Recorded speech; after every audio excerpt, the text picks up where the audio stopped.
Subscribe करें और दबाएं बेल आइकन ताकि कोई खबर रह न जाए।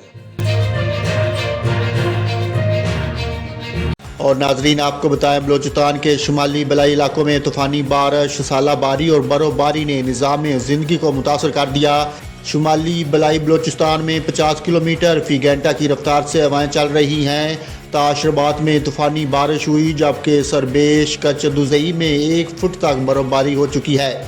सेक्टर कमांडर मोटरवे के मुताबिक कान मतरजई के मकाम पर क्वेटा ज़ूब N50 हाईवे आमद व रफ्त के लिए बहाल कर दिए गए। क्वेटा ज़ियारत कौमी शाहरा को भी आमद व रफ्त के लिए खोल दिया गया। सेक्टर कमांडर के मुताबिक मौजूदा सूरत हाल में पंजाब और खैबर पख्तूनख्वा से आने वाले ट्रांसपोर्टर आज रात आमद व रफ्त से गुरेज करें। वज़ीर आला बलूचिस्तान के कोआर्डिनेटर के मुताबिक सुबह बारकी कौमी शहरों पर क्लीयरेंस ऑपरेशन मुकम्मल हो चुका, जबकि बर्फबारी से मुतासरा बलाई इलाकों में सड़कों की बहाली का काम जारी है। कुजक टॉप कान मतरजई में शदीद धुंध है, जबकि क्वेटा चमन शहरा पर ट्रैफिक फ़िलहाल मुतासर है।